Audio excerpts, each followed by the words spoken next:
Welcome, good morning all of you.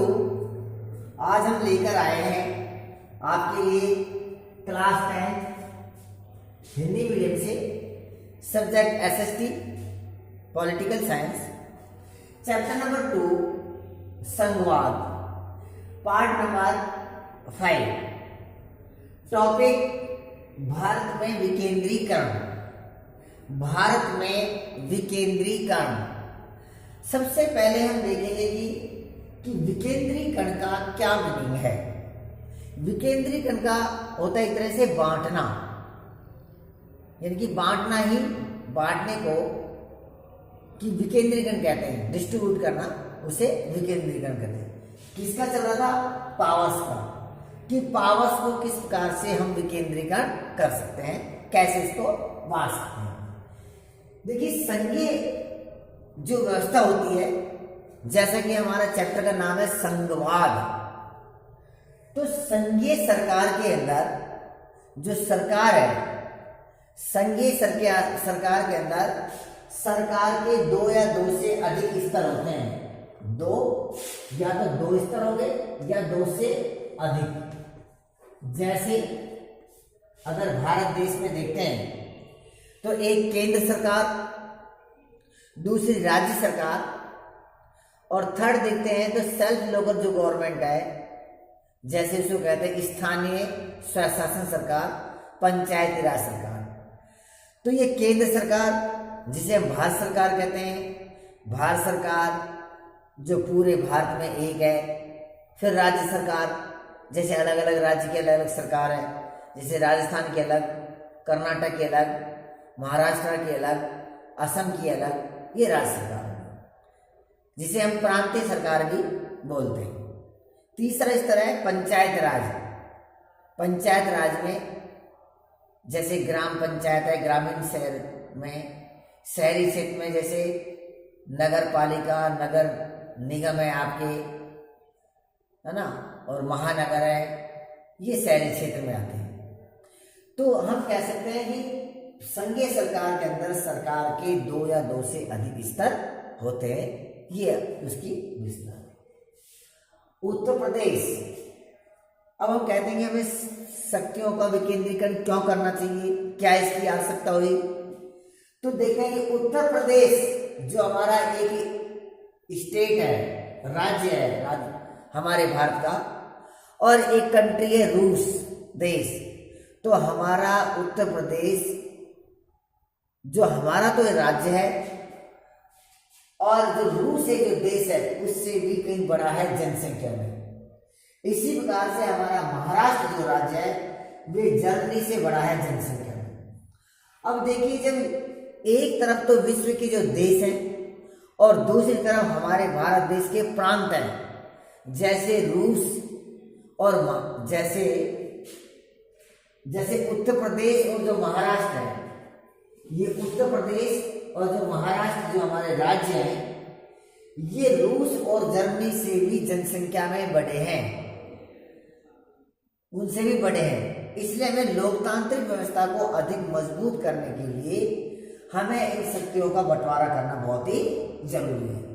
क्योंकि अगर शक्तियों का बंटवारा नहीं करेंगे तो जिम्मेवारी राज्य या केंद्र सरकार के ऊपर अधिक होगी, अधिक उसके ऊपर रेस्पॉन्सिबिलिटी होगी।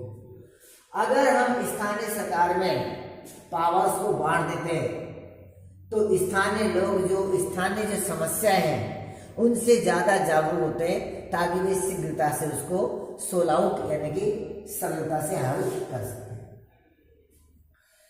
अब देखते हैं कि विकेंद्रीकरण को हम मुख्य रूप से किसे कहेंगे विकेंद्रीकरण। जब केंद्र व राज्य सरकार से शक्तियां लेकर स्थानीय सरकार को दी जाती हैं तो इसे सत्ता का विकेंद्रीकरण कहते हैं। सत्ता का विकेंद्रीकरण कहते हैं। तो आप समझ गए कि सत्ता का विकेंद्रीकरण से क्या अर्थ है, कि जब केंद्र सरकार, जिसे केंद्र सरकार को हम कहते हैं संघीय सरकार, भारत सरकार, कि जब केंद्र सरकार और राज्य सरकार से शक्तियां लेकर और तीसरे स्तर की जो सरकार को हम कुछ पावर्स को बांट देते हैं, कुछ अधिकार उसको दे देते हैं, तो उसे ही हम सत्ता का विकेंद्रीकरण कहते हैं। अनेक समस्याओं का निपटारा व समझौता स्थानीय स्तर पर किया जा सकता है। ये बिल्कुल बात सत्य है कि जैसे मान लीजिए सेंट्रल गवर्नमेंट है, संघीय सरकार है या राज्य सरकार है, उसकी बजाय स्थानीय लोगों की जो समस्या है वे स्थानीय लोग अधिक जानते हैं कि हाँ उस स्थानीय लोगों की क्या समस्या हो सकती है। अगर उसका निपटारा स्थानीय सरकार के द्वारा किया जाता है तो अच्छा है, क्योंकि वे बर्डन है, वे राज्य सरकार या सेंट्रल गवर्नमेंट तक नहीं पहुंच पाएगा। जैसे फॉर एग्जाम्पल हम एग्जाम्पल लेते हैं कि ये कोई ग्रामीण क्षेत्र है, ये ए नाम का कोई ग्रामीण क्षेत्र है और यहाँ पर बड़ी पानी की बड़ी प्रॉब्लम है, पानी की बड़ी प्रॉब्लम है, पानी पीने के लिए नहीं मिल रहा। तो निश्चित रूप से इन लोगों को पानी की समस्या के लिए अगर यहाँ की जो स्थानीय सरकार है जैसे ग्राम पंचायत, तो ग्राम पंचायत के हेड को ही अगर वे समस्या से अवगत कराएंगे और सरपंच उसको ग्राम पंचायत का जो हेड है उसको सोल्व आउट कर देगा, तो उनको राज्य सरकार और संघ सरकार के पास में जाने की जरूरत नहीं होगी। और साथ में ये भी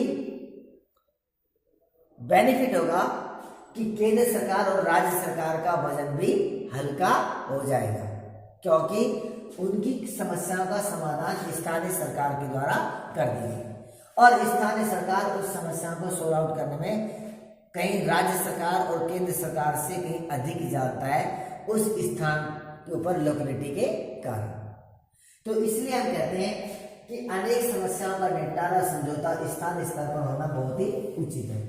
अगर कोई समझौता भी होता है, जैसे कोई डिस्प्यूट होता है, विवाद होता है, जैसे जल का बंटवारा है, जल से संबंधित है, या मान लो कोई बाउंड्री सीमा से संबंधित है, तो अगर हम पावर्स को स्थानीय सरकार तक उसको विभाजित कर देंगे, बांट देंगे, तो उसमें अधिक सरल कार्य होगा।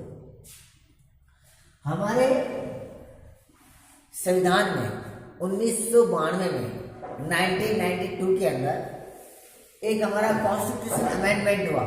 1992 के अंदर संविधान के अंदर एक में संविधान में संशोधन हुआ। 1992 के 1992 के संविधान संशोधन से तीसरे स्तर को अधिक शक्तिशाली बनाया गया। जो हमारे सरकार का जो लेवल है, जो सरकार का जो हमारा स्तर है, जिसे हम स्थानीय स्वशासन कहते हैं, स्थानीय स्वशासन को अधिक मजबूत जो बनाया वे 1992 के बाद 1992 में कौन कौन से प्रावधान थे, क्या प्रावधान लिए गए जिससे स्थानीय सरकार हमारी मजबूत हुई। ये एग्जाम की दृष्टि से इम्पोर्टेंट है। काफी बार एग्जाम में ये पूछा जाता है कि वे कौन कौन सी विशेषता है जिससे स्थानीय स्वशासन को अधिक मजबूत बनाया गया। यह 1992 संविधान संशोधन के तहत तीसरे स्तर के सरकार को कौन कौन से प्रावधान यानी कि दिए गए। तो उस समय अगर लिया जाता है हमें ये 5 प्रावधान लिखने हैं कि 1992 के संविधान संशोधन के तहत तीसरे स्तर का जो सरकार है, जिसे हम पंचायत राज शासन कहते हैं, उसको अधिक शक्तिशाली बनाया। क्या उसको शक्ति मिली, उसके ऊपर हम चर्चा करते हैं। नंबर 1, स्थानीय स्वशासन के नियमित चुनाव। सबसे पहले 1992 के संविधान संशोधन के तहत स्थानीय स्वशासन को मजबूत किया गया। उसका जो प्रथम बिंदु है उसका है कि जो स्थानीय स्वशासित जो संस्था है उसके नियमित चुनाव होंगे, रेगुलर चुनाव होंगे हर 5 साल बाद। हर 5 साल बाद में चुनाव होंगे, चुनाव नियमित रूप से चलेंगे। तो इससे क्या होगा, इससे सरकार का एक स्टैंडर्ड पता लगेगा कि हाँ 5 साल तक कौन सी सरकार चली, उसने क्या वर्क किया और क्या उसके परिणाम है। दूसरा बिंदु, आरक्षित सीटें। जब भी इलेक्शन होगा, 5 साल के बाद में चुनाव होगा, उस चुनाव के अंदर कुछ सीटों को आरक्षित रख दिया गया, जिसमें जैसे ओबीसी, अन्य पिछड़ा वर्ग जिसे हम कहते हैं अदर बैकवर्ड कास्ट, अन्य पिछड़ा वर्ग एससी शेड्यूल कास्ट, अनुसूचित जाति एसटी शेड्यूल ट्राइब्स जिसे हम कहते हैं अनुसूचित जनजाति। तो इलेक्शन के अंदर, चुनाव के अंदर कुछ सीटों को आरक्षित किया गया, रिजर्वेशन किया गया कि ओबीसी अन्य पिछड़ा वर्ग की इतनी सीट होगी, अनुसूचित जाति की इतनी सीट होगी, अनुसूचित जनजाति की इतनी सीट होगी। इससे हमें और शक्तिशाली मिला। नंबर 3 है 1/3 पद महिलाओं के लिए आरक्षित। कुल सीटों में से जो 1/3 पद हैं, जैसे मान लीजिए कहीं इलेक्शन में 90 सीट है, अगर इसको 1/3 निकालते हैं तो 30 सीट होगी, 30। अगर मान लीजिए किसी क्षेत्र में 90 सीट है और 90 सीट का 1/3 निकाल दें तो 30 सीट 30 सीट मिलेगी जो महिलाओं में। तो ये भी एक प्रोविजन किया गया 1992 में कि 1/3 पद महिलाओं के लिए आरक्षित किए जाएंगे। लेकिन आज वर्तमान में अगर हम देखते हैं तो स्थानीय स्वशासन के अंदर महिलाओं का जो रिजर्वेशन है वे 1/3 से बढ़कर 50% हो गया है, उसमें 50% हो गया है। अगर मान लीजिए कहीं पर 90 सीट है तो 45 पुरुष की और 45 महिलाओं की सीट होगी। ये आज जो लेटेस्ट है, ये हमारा आज का लेटेस्ट का एक रिजर्वेशन है। पंचायती राज शासन व्यवस्था में महिलाओं का जो आरक्षण है वो महिला और पुरुषों का बराबर है। नेक्स्ट है राज्य चुनाव आयोग स्वतंत्र संस्था का गठन किया जाएगा। और क्या किया गया कि इस प्रकार के राज्य स्तर पर जो चुनाव किए जाएंगे, जो तृतीय स्तर पर जो चुनाव किए जाएंगे, उन चुनावों के लिए चाहे वे ग्राम पंचायत को ग्रामीण क्षेत्र में और शहरी निकाय में चाहे नगर पालिका के या नगर निगम के या नगर न्यास के, तो उनके लिए एक स्वतंत्र संस्था का गठन किया गया और उसका नाम था राज्य चुनाव आयोग। क्या गया? राज्य चुनाव आयोग की जिम्मेवारी है कि ये स्वतंत्र रूप से चुनाव कराएंगे। चुनाव में किसी प्रकार की धांधली होगी, निष्पक्ष चुनाव होगा और हर व्यक्ति का अधिकारों का यानी कि रक्षा की जाएगी। ये था स्वतंत्र चुनाव आयोग की गठन।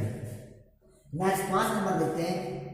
राज्य सरकार को अपने राजस्व और अधिकारों का कुछ हिस्सा स्थानीय सरकार को देना होगा, क्योंकि राज्य सरकार तो तभी मजबूत बनेगी जब उसके पास में कुछ पावर्स आएंगी, कुछ शक्तियां आएंगी। क्योंकि कोई भी संस्था या व्यक्ति बिना पावर्स के, बिना अथॉरिटी के वे पावरफुल नहीं हो सकता, वे शक्तिशाली नहीं हो सकता। इसलिए जो राज्य सरकार है, राज्य सरकार अपने राजस्व यानी रेवेन्यू, अपने राजस्व और अधिकारों का कुछ हिस्सा स्थानीय सरकार को प्रदान करेगा या देगा, तभी तो स्थानीय सरकार मजबूत होगी। जैसे बजट से संबंधित है या कुछ समझौते से संबंधित है, कुछ अन्य क्षेत्राधिकार है, वे स्थानीय सरकार को प्रदान करेंगे। तो ये 5 कदम उठाए गए 1992 के संविधान संशोधन के तहत। ये 5 कदम उठाए गए जिसके तहत स्थानीय स्वशासन अधिक शक्तिशाली बना, अधिक मजबूत बना। तो हम कह सकते हैं कि ये कदम उठाए गए जिसके तहत स्थानीय सरकार को मजबूत किया। आगे और देखते हैं कि हमारी जो लोकतांत्रिक व्यवस्था है वो इतनी मजबूत बनी। इसके कारण ये भी है कि हमारे जो शक्तियां हैं, शक्तियों को विभाजित किया, शक्तियों को बांटा गया। जैसे सबसे पहले देखते हैं ग्राम पंचायत। सबसे पहले ग्रामीण क्षेत्र में देखते हैं, हम ग्रामीण क्षेत्र की बात करते हैं कि भारत देश एक गांवों का देश है, क्योंकि यहाँ पर 70 से लगभग प्रतिशत जो जनसंख्या है, 70% लोग गांवों में निवास करते हैं। तो सबसे पहले कहते हैं ग्राम पंचायत जो है, ग्राम पंचायत जो है, एक ग्राम पंचायत और एक ग्राम, दोनों में मैं आपको बताऊं कि दोनों में डिफरेंस है, अंतर है। ग्राम पंचायत बड़ी होती है जबकि एक ग्राम छोटा हो सकता है। ग्राम पंचायत, हर गांव की ग्राम पंचायत नहीं हो सकती। अगर जनसंख्या कम है तो 2 या 3-4 गांवों को मिलाकर एक ग्राम पंचायत हेडक्वार्टर बनाया जाता है। अगर गांव बड़ा है एक, तो वे अकेले गांव को भी एक ग्राम पंचायत हेडक्वार्टर होता है। तो सबसे पहले तो क्लियर होना चाहिए कि ग्राम अलग है, विलेज अलग है, और आपका जो विलेज हेडक्वार्टर है, ग्राम पंचायत है, वे अलग है। तो ग्राम पंचायत बड़ा होता है। अब इसमें जो स्थानीय सरकार होती है, इसमें हमारे जो चुनाव होते हैं उसमें हर कि एक गांव या ग्राम पंचायत है, एक ग्राम पंचायत वार्ड में बटी हुई होती है। वार्ड में बटी होती है, जैसे कहीं पर उसकी जनसंख्या अनुसार कहीं 7 वार्ड है, कहीं 15 वार्ड है, कहीं 9 वार्ड है, तो इस प्रकार से वार्ड में बटी हुई है।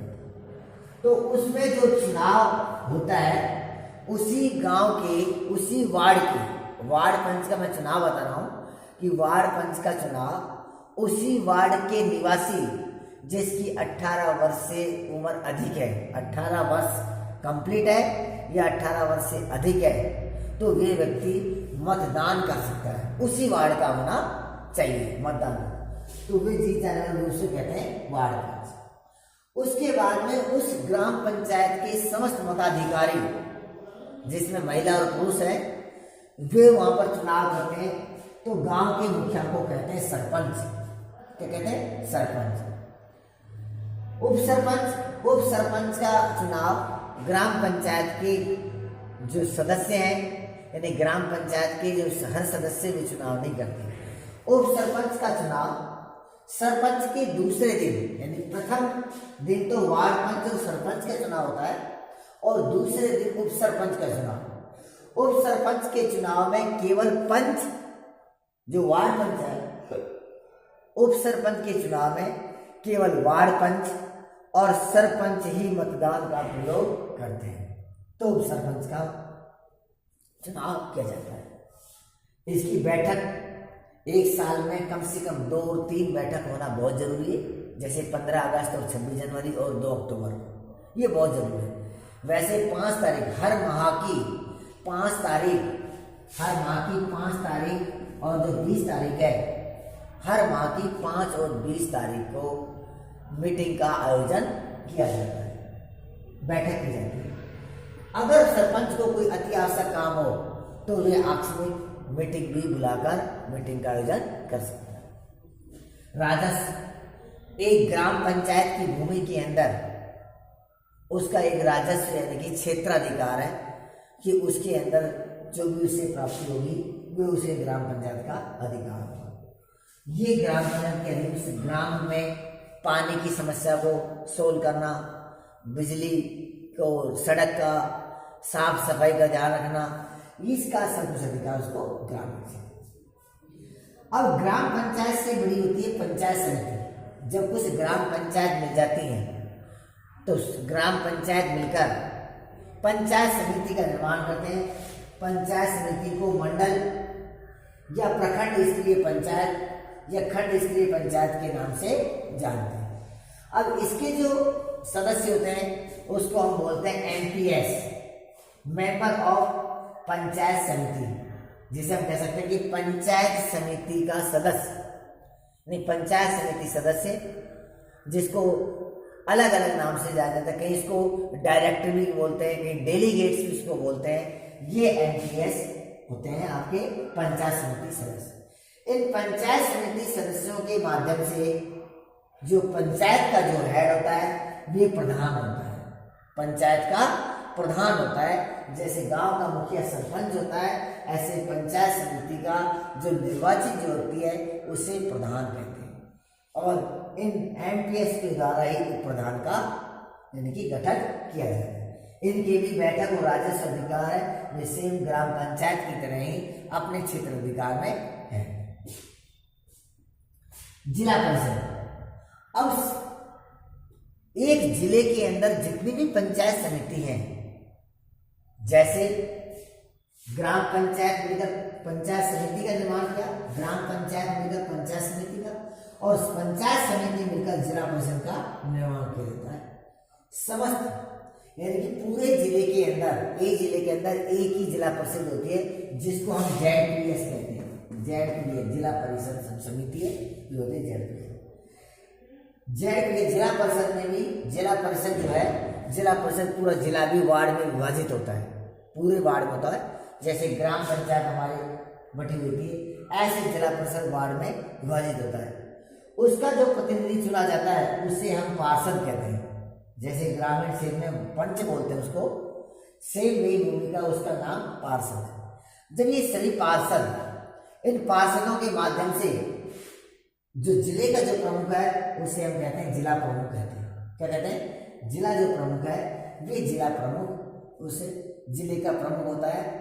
और साथ में जिला प्रमुख के साथ साथ में उस जिले के जितने भी विधायक हैं, जो MLA और MP हैं, उसके साथ में जिला कलेक्टर और अन्य जो उच्च अधिकारी हैं, वे सभी जिला परिषद के सदस्य होते हैं।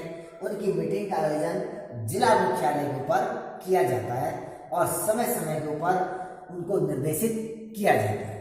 तो ये होगा जिला परिषद के कार्य। ये था ग्रामीण क्षेत्र में। अब हम देखते हैं शहरी क्षेत्र में। शहरी क्षेत्र में अगर हम देखते हैं तो शहरी क्षेत्र में जो छोटे जो कस्बे हैं, जो ग्राम पंचायत से थोड़ा ऊपर है, वहां पर होती है नगर पालिका।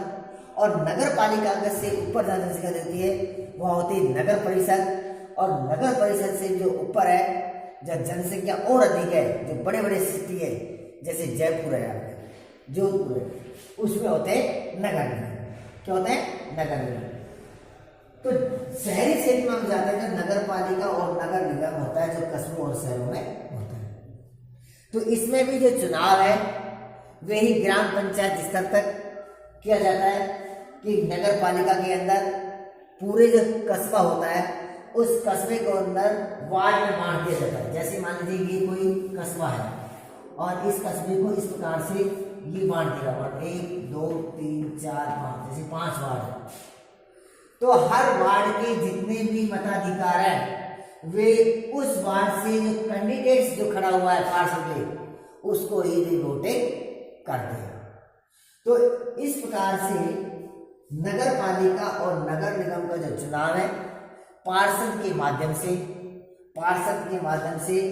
किया जाएगा। सबसे पहले वे अपने पार्षद को चुनेंगे और पार्षद के बाद में जो चुनाव होगा तो उसके बाद में वे अपने उच्च अधिकारी, जैसे नगर पालिका का जो चेयरमैन है, नगर पालिका के चेयरमैन, या नगर निगम का जो चेयरमैन है, जिसे हम मेयर बोलते हैं। क्या बोलते हैं? नगर निगम का जो प्रधान होता है उसे हम बोलते हैं मेयर। उस मेयर का भी ये कहने का अर्थ है कि नगर पालिका, नगर निगम के जो प्रधान होता है उसका चुनाव जनता ने कर चुने हुए जो पार्षद है, पार्षद के माध्यम से इनका चुनाव किया जाता है। तो ये हमारी शासन व्यवस्था थी।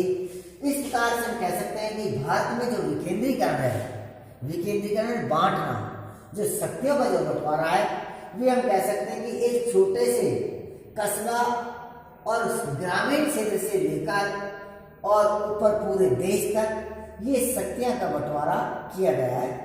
तो इस प्रकार से ये संघीय व्यवस्था की एक सबसे बड़ी विशेषता है कि जहाँ पावर्स जो है, शक्तियां किसी एक व्यक्ति के हाथ में लेकर और शक्ति बटी थी।